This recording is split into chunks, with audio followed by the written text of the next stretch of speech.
So I've been using this Stalogy as my bullet journal since January, and as September has come to an end, I've officially come to the end of this journal as well, and now I have moved into another Stalogy. In this video, I wanted to share how this notebook held up in the previous 8 months and my experience using it and all of my thoughts on it. So I'm hoping that this will help you understand how this notebook ages with use, and hopefully if you're researching this notebook and trying to decide whether or not to buy it, this will be informative and help you make the best decision for you. A quick note, this video is not an overview of the specifics or the dimensions and the page type of this notebook. I have 2 other videos that go really in depth into the specifications and information like that on this notebook. This is more of a video where I'm sharing my experience using it and my thoughts having used the notebook and filled it up over the past 8 months. So the first thing I'm going to go over quickly is how the notebook has changed over the past 8 months and how it has, shall we say, aged or worn, I guess. So the outside of the notebook actually does not show very much sign of wear or aging. The gold foiling on the front cover has not had any scratching, it hasn't worn off at all, and the cover itself doesn't have any major scratches, dirt marks, or bends. Of course, I do keep my notebook in a leather cover, so just keep that in mind as I'm showing you what it looks like.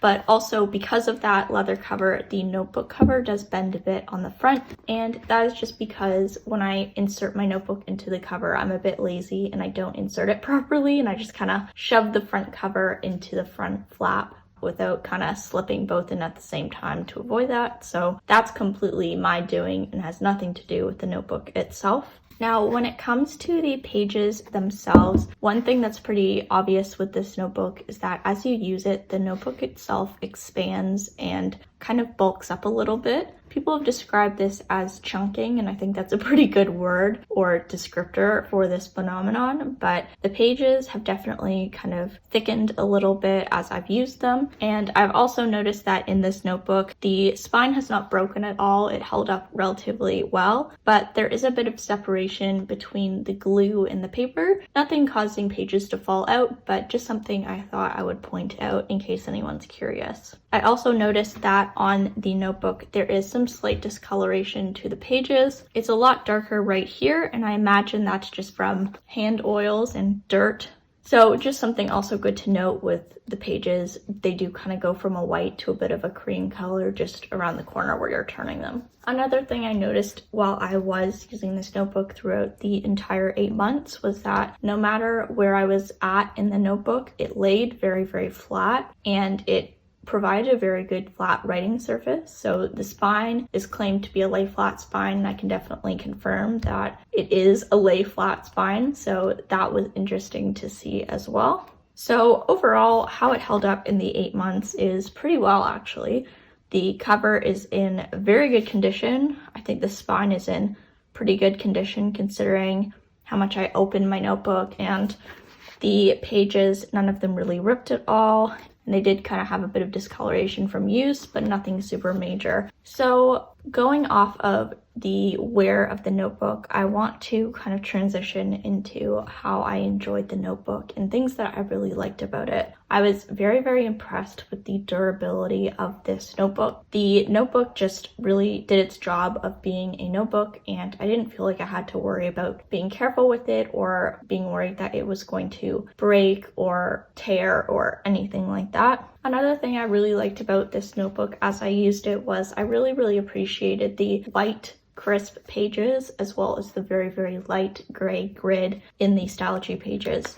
So let me see if here.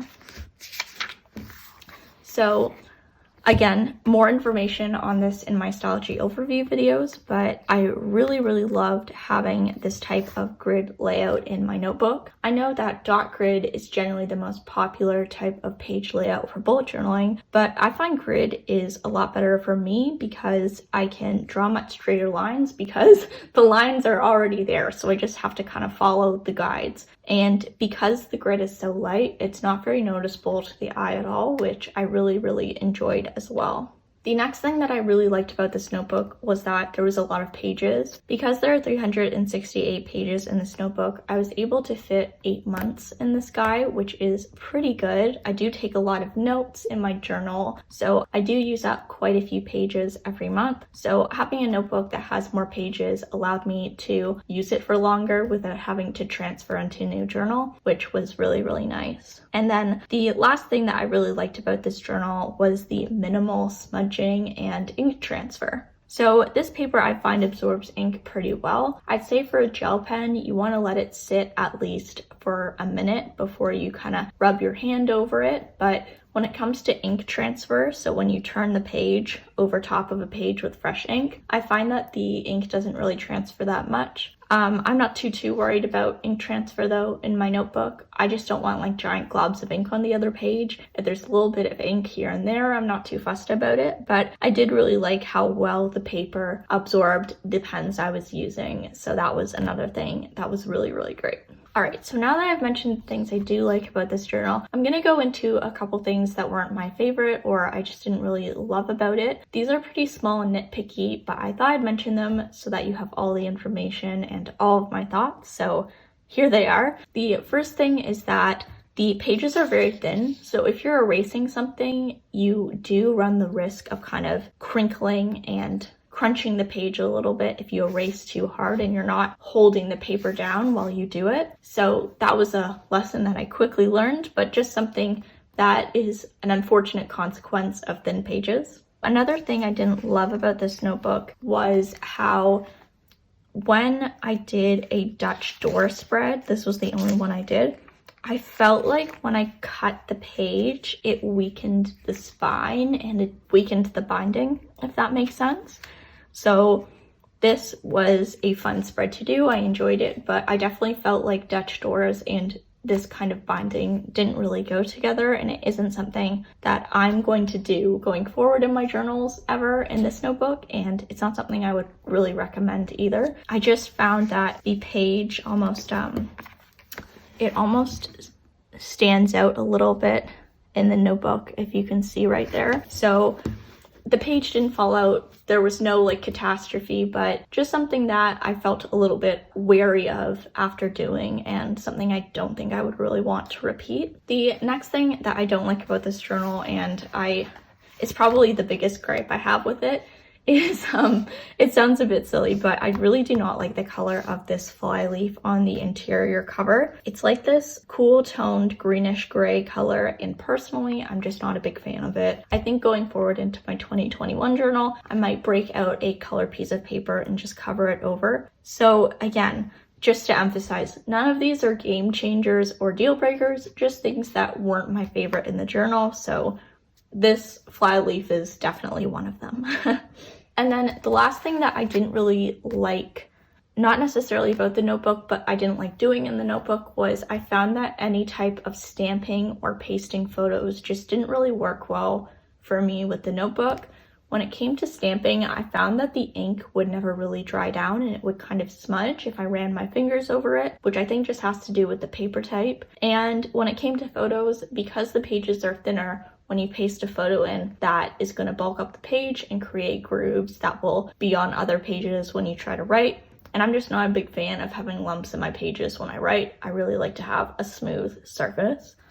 All right, I feel like I just whipped through so many things here. I hope that it was not too much of an information overload, but when it comes to repurchasing, will I repurchase? Well, I already did repurchase another notebook for October. I actually bought the half-year size, so it is half the amount of pages. It's about 192.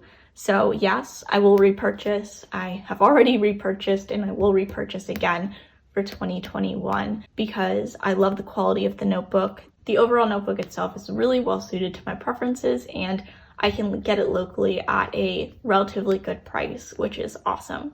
So those are all of my thoughts on the Stalogy notebook after using it and filling it up for 8 months of 2020. I hope that you found this mini review helpful, and hopefully if you're thinking of buying this notebook, some of my thoughts might help you make a more informed buying decision. And if you're still hanging out with me, thank you so much for watching. Again, I really do hope that this was helpful. Besides that, I will see you guys in the next video. Bye everyone.